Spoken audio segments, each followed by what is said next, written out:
The offseason is staring me right in the face. I've got a lot of moves to make and almost no clue how to do it. The next few months are going to set the tone for this team. Wait a minute, my team. I've got to show the city of Oakland and Fisher everything I've got, but I'm overwhelmed. Batting average, OPS, ERA, whip, WAR. It's all just so much. Like trying to understand player value. Like how much or how little is a player worth really? I gotta be honest with y'all. Say I need a little bit of help. But I do know another owner told me I should read a book. A book by a famous baseball statistician. So I bought it, and it just so happened to be my favorite kind of book. A book that changes everything. And according to Bill James, the writer of this book, there's a series of alternative stats that can better isolate and determine player value. And this is what it said. First, WRC+, weighted runs created. It's a good overall measure of players hitting.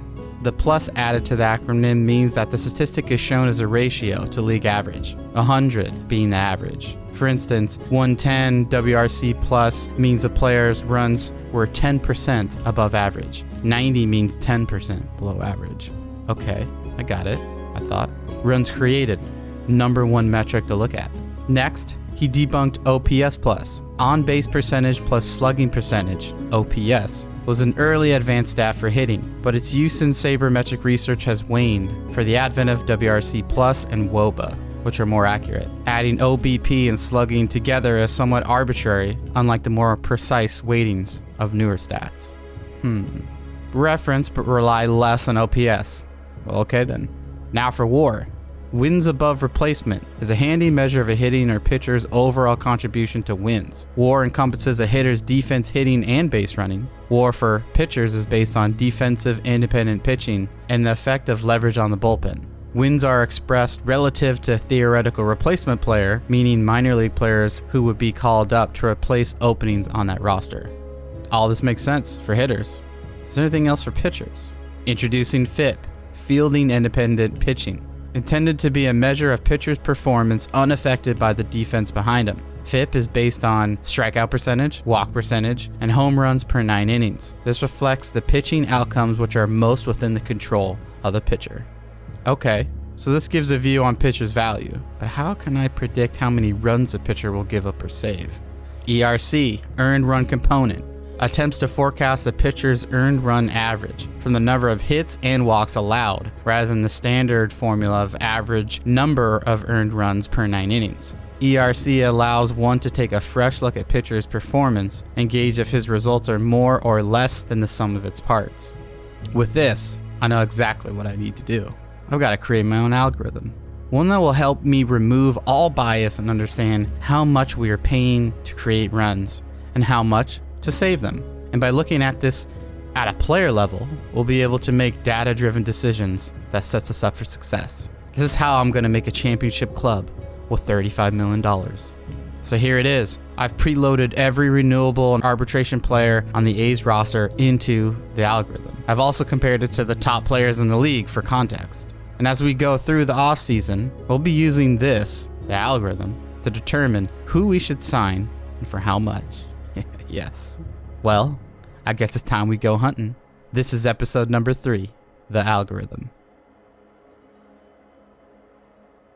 Here in front of me, I've got the algorithm. First person we have to take a look at, even though he signed, Sheldon Noisy. This is the perfect example of the algorithm at work. If I go into his stats here, 816 OPS, that tells a lot of the story. We know he did pretty well. 282 average, 476 slugging. But if you then bump over positive WAR, even great there. If you look at runs created, 81.7. Now, Sheldon's got a $750,000 contract. And if you think about runs created, off of 511 at-bats, that means there's a 16% chance he's going to create a run when he comes to the plate. That is the best that we have on our entire roster. But with that $750,000, that means that for every run that he creates, we're paying $9,180. Now, this is the bar. Like, this is good, right? We got to find people like this, 28 years old, see potential, 75 overall, but great. He's playing above performance in a lot of ways, and he's significantly underpaid. Now, on the other side of that, Danny Jimenez, relief pitcher, 61 overall, C potential. If we take a look at his stats, 93.1 innings pitched, a 1.35 whip, positive WAR, 4.36 FIP, with a component ERA of 3.39. Now, if we look at the contract, he's renewable this year, but we can get him back to the ball club for $600,000 a year. If I'm taking the average component ERA of 4 and deduce that with the 3.39 against the league average, he's saving us 56.79 runs in an entire season based off that 93 innings pitched. Now, at $600,000, that means for every run that he's saving, we're paying him $10,565,000. These are two great examples to start with. Two great deals of the type of hitters and pitchers that we have to find and we have to sign. We want any chance to succeed. Now, if I take that approach and I go to tendering contracts, so Caleb Killian came over in that trade. Caleb Killian, B potential guy, 73 overall, going up. Look at some of the stats: 67.2 innings pitched, 5.67 FIP, 6.19 ERC. Not necessarily great numbers. So against the average, he essentially gave up. I mean, he didn't save. He gave up 147 runs. And then for every run he gave up, we paid $380 because the contract that he's looking for to be renewed upon, $56,000. So the goal with the pitchers is obviously to get that as low as possible, as close to zero. So $56,000 a year, like we said. This gives us a negative $380 per run he gives up. Shea Langoliers. Now, unfortunately, he had below average OPS, 520. We're going to get into that too much here, but 87 at-bats, 5.7 runs created. And if I look at the $56,000 that he wants, there's a 6.5% chance that he is going to create a run when he comes to the plate. Not that good of stats, but the A potential, 73 overall, going up. That means we're essentially paying him less than $10,000 per run created. That's actually very comparable to Sheldon Noisy. Remember, Sheldon Noisy is kind of like our bar to base things off of. $56,000 a year as well for Shea Langoliers. Going to be platoon with Austin Allen. It's going to offer him this deal right now. Next up, JJ Bleday. JJ Bleday came over in that trade. B potential on the rise. 43 at-bats. 2.1 runs created, which is not great. Negative WAR. So, but we have to give him another chance, right? 4.88% chance to score a run, to create a run when he gets to the plate. Now, with the $56,000 that he wants, that's about $26,000 per run created. Now, that's double, almost triple what Sheldon and Langoliers get. But we got him in this trade, and I think we have to give him some more at bats, some more chances to shine here. There he is, 56. We're gonna add it to him. Bleday now got an offer.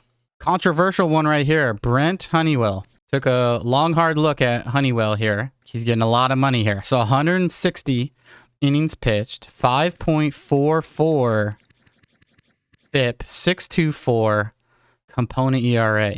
With all that said and done, he's giving up 358 runs like in a season. And so that means we've got to create 358 runs on the offensive side just to overcome Honeywell as a pitcher. And with the $1 million that we're paying him, we're essentially paying him almost $3,000 per run he gives up, which is significant. So I think officially this is a guy that we do not want to sign. Jonah Bride, very interesting one here. So if we look at Jonah Bride, if we pull up Jonah Bride, 239 at-bats, 22.1 runs created. That means 9% of the time he was going to create a run.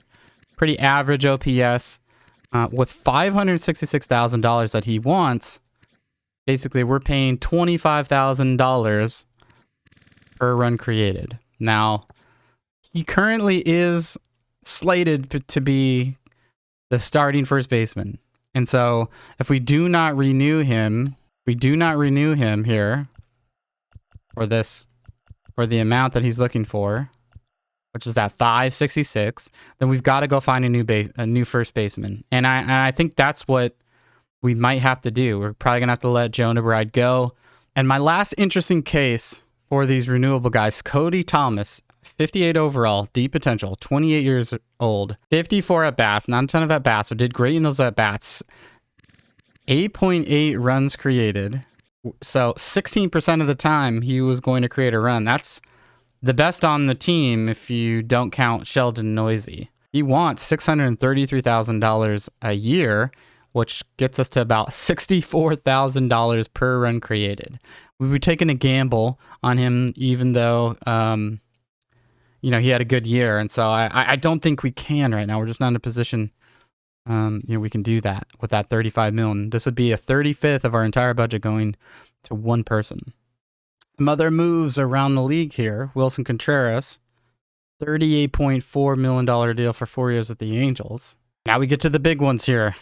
Frankie Montes, Adam Kolarek, Austin Pruitt, Paul Blackburn, Billy McKinney, Sam Selman, and AJ Puck. 4.43 FIP and 3.98 component ERA, which is pretty good. But I think all in all, he saved us 3 runs above average in those 143 innings pitched. So even though he's 30, even though he's our ace right now, he's playing pretty average, but he's asking for a lot of money. Basically wanting $4 million to save every run. Even if we just do a 1-year arbitration deal, we're looking at $6.1 million, which is quite a lot. Adam Kolarek, 6.46 ERA, 8.58 FIP, 9.35 ERC. Austin Pruitt, I don't think Austin Pruitt pitched last year. No, he did not. Decent pitcher, though. We could get him on renewable, $400,000 a year for 3 years.